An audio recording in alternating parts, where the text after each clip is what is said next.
Should the alarm bells be ringing out for Liverpool? Dropped points against Nottingham Forest. They lost in the cup against Spurs. They drew at home against Manchester United. Are they going to be closed down in this tight title race, Kim? No. Okay. No. End the video. End the video. No, I honestly don't think they will. I think they're by far the best team. And understand where you're coming from. 2 draws in 2 in the Premier League. One's against Manchester United. That's a game which, in my opinion, I just think derbies with a lot of hatred. A poor United side. Yeah, but derbies don't count. Yeah. In terms of form, anything can happen. Yeah, like, that's true. When I was watching City when we were younger and we were much worse than United, we beat them like 3-1. Like that shouldn't happen. We were 16th, they were first. Do you know what I mean? So I don't think that you can take too much from the derby.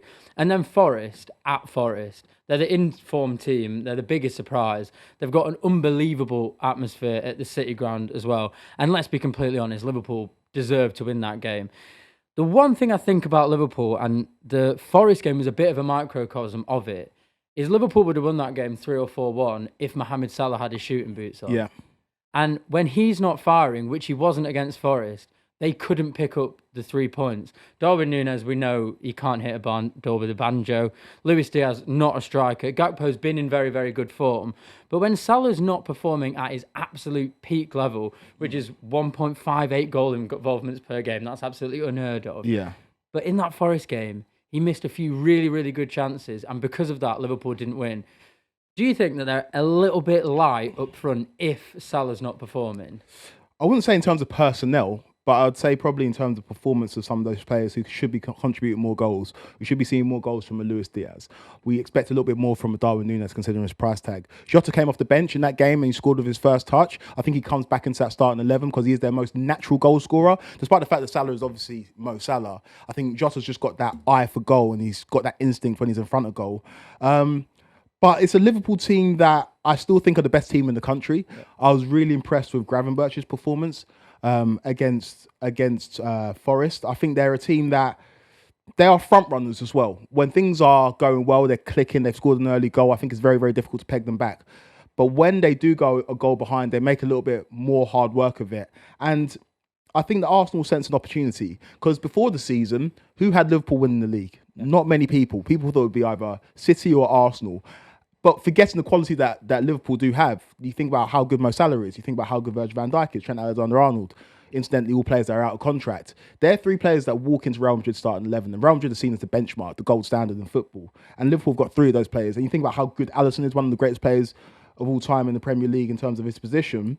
They still got more than enough. But if they drop points against a Brentford side that are very good at home, have got the same amount of points in terms of accumulation of points at home as Liverpool, then the alarm bells will start to ring out. But for now, whilst they're still the best team in the country, in my opinion, I think they're still favourites for the title. But any more drop points and Liverpool fans will start to get a bit nervy. The reason I started the video and started the answer with a one word, which was no, is because I'm quite big on psychology. And I think Liverpool and Arne Slot have an incredible psychological profile. I said it a lot when Jurgen Klopp was in charge. There was an over-emotionality there, and there just was. That Liverpool side, particularly in the season before they won the Champions League, in the season after and during that season, they should have won every single trophy. They had much better players than City's players, and they were playing better football. Yeah. I think they didn't, because there was a bit too much of this highs and lows, this devastation when you don't get the points that you want, and this over-celebration when you do. What I love about Arne Slot, and it seems like the Liverpool players have bought into it, is very, very calm. Yeah. Every press conference is very calm. You draw to Forest, it's calm. They lost to Forest at the beginning of the season, calm. You win 5-0. Everything is on a very median level, and I think in the same way as what happened with Klopp, I think the same happens with Arteta. I think there's an over-emotionality that happens. There's too much celebration when you win a game that you should win. And then there's too much distress and people saying, should Arteta go? You know, there seems to be a thing around Arsenal which is too highs and lows. And I think that Liverpool just have a very median, very flat psychology this year. And I think that puts them in an even better position, irregardless of the players that they have on the pitch, which, as you mentioned, right now, Liverpool have by far the most world-class players on the team. In terms of that calmness, I'd agree with you. Do you think that calmness translates off the pitch where you've got your 3 best players ostensibly in Salah, Van Dijk and Trent out of contract and all people talk about after Liverpool games are those 3 players? Do you think that in itself can maybe affect the performances and the form on the pitch? Well, I think it's affecting Mohamed Salah in a positive way. Yeah. I think either he's playing for a contract or he knows he's going to leave and he wants to give Liverpool fans a lasting impression. Because this form is ridiculous. We just mentioned it, 1.58 goal involvements per game. I'm trying to think of a player who's not Lionel Messi who's done that in recent times, and I genuinely can't. So I think Salah's performance has probably increased due to the speculation around his contract. I think we've seen in the last 4 weeks a little bit of a wobble from Trent Alexander-Arnold, and I think that's naturally going to happen. I think if you're a football player and you've played for your club your whole life and you've won a Premier League and you've won a Champions League for them and Real Madrid come in for you, you're well within your rights to go. Yeah. It's Real Madrid. No matter who I was playing for, no matter how long I was playing, I would be going to Real Madrid. And I think obviously Liverpool fans had a bit of a visceral reaction to that. They were kind of in a lot of his social media mentions, and that probably affected him a little bit. So I think that's obviously had a little bit of a dip. But I don't think it's affected the team, and I don't think it's affected the players. And you said everyone's talking about it, but Arne Slot's not. Yeah. Arne Slot doesn't care. Yeah. Arne Slot is just focused on the 11 on the pitch and giving them the instructions of what to do. And that's why, honestly, I've been so impressed with Liverpool this season, not just on the pitch, but Arne Slot has just come into the Premier League, hasn't made a noise, hasn't offended anyone, and has just smoothed that transition from Jurgen Klopp, probably their best ever manager, maybe their second best ever manager. Yeah. And what he's done has been absolutely incredible. That's why I think they'll win the league. Before we move on to Brentford, who will give Liverpool a tough test at the G-Tech, and again, this is not, I think this Liverpool team are incredible. I give them all the flowers in the world. But let's take our mind back to a year ago, right? Jurgen Klopp announces that he's leaving Liverpool. And let's not forget, Liverpool on for all 4 trophies at that point as well. Everybody thought that would be the thing to spur them on to win one of the biggest trophies. They ended up only winning the Carabao Cup last season and finishing 3rd and really falling off in the title race. And this is the same group of players, right? They didn't bring anybody in substantial in the summer. They brought in Chiesa, who hasn't really played many minutes. And this same group of players dipped towards the back end of the season. Do you not think, obviously the circumstances are slightly different, it's a manager compared to 3 players, but do you not think that outside noise affected them last season, it might do the same this year?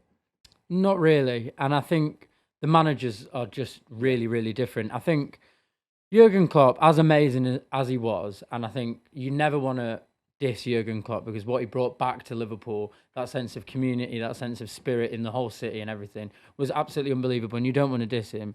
But I think he relied too much on his world-class players. Yeah. He did, and he relied too much on Trent. He relied too much on Van Dijk of getting them out of sticky situations, and relied too much, really, on Salah, Firmino, and Mane when they were the front 3. And they would always get him out of sticky situations. In games where you thought they wouldn't win, they'd come back because there'd be a moment of brilliance. I think Arne Slot has a more unified team. I think he's created a team. So I don't think that they'll rely as much on other players. And I think if there are a few who seem to be getting mentally affected by it, I think Slot, because of what he's brought in, can bring in a young player like a Conor Bradley or can bring in a substitute. And I think they can slot into the role because it seems to be, I think anyway, and I might be completely wrong, I'm not a football coach, it seems like Slot has a better system than Klopp had. I think Klopp had better players because they were these players, but in their prime. But I think Slot has a better system, and I think the players can be interchangeable. So I don't think what will happen last year will happen this year. And in terms of Brentford, you're familiar with them. Obviously, they took points off of City from a position that seemed unfathomable. Went into added time 2-0 down. And Brentford, to their credit, have scored a lot of goals this season. They're the 3rd highest scorers in the division behind Liverpool and Chelsea. And at home, they are very formidable. So do you think this is an opportunity for them to take another big scalp? Yeah, look, 23 points at home, same as Liverpool, highest in the league. I think they're an absolutely exceptional team. I mean, we were talking about them off air, and then I looked at the table and saw 10th. I thought, that doesn't even make any sense to me. It doesn't correlate, does it? It doesn't correlate at all, but obviously they've had a really terrible away form. I think Norgard is an absolute revelation, and I think I get frustrated when people like us are speaking about players, and we're always like, oh, he's destined for a top 6 side, whatever, because it's nice to have this competition in the Premier League, but you look at Norgard, and then you look at Visser, and you look at Mbeumo. They're unbelievable players. They could slot into any one of these teams. I think Visser and Mbeumo could play for Liverpool, they could play for Arsenal, they could play for any single team in the Premier League. And they would do a really good job. And the connection that those two have together... It's like Cole and York. But it's crazy though, isn't it? Because we've never seen... we've seen like Crouch and Defoe, tall and big. We've seen like strong and nimble. We've never really seen 2 fast gunmen with mad feet before. I don't really know how it's working, but I was watching intently the City-Brentford game, the 2-2. And Mbeumo and Visser, they just know where each other are. They don't need to look at once. Every single pass that Mbeumo played, it was straight into Visser's feet. I don't know how they've got such a good connection. Hopefully, no one comes in for either of them because it would be nice to see them flourish as at Brentford. But yeah, I think they've been absolutely exceptional. In terms of this game, there's no reason, is there? There's no reason why they can't. They've been unbelievable at the GTEC. They've taken points off City the other day. I think for Liverpool, it's a must-win. I do actually think at this point it's a must-win because they had the chance a couple of weeks ago to go 11 points clear. Now it's only 4. I know they've got a game in hand, but obviously psychologically that's going to play onto you. And I just think that Liverpool will know how much this game will mean because I think if you win this game, there's only a couple of tough games left in the season. Yeah. So I think if Liverpool win this, which I think they will because they really need to, I think they'll fly towards the title. So you said you think Liverpool win this one. Prediction time. Brentford versus Liverpool, 3 o'clock on Saturday at the GTEC. What's your prediction, mate? 3-1. 3-1. 3-1, yeah. I think Salah's back on form. I think he atones for his missed mistakes against Forest.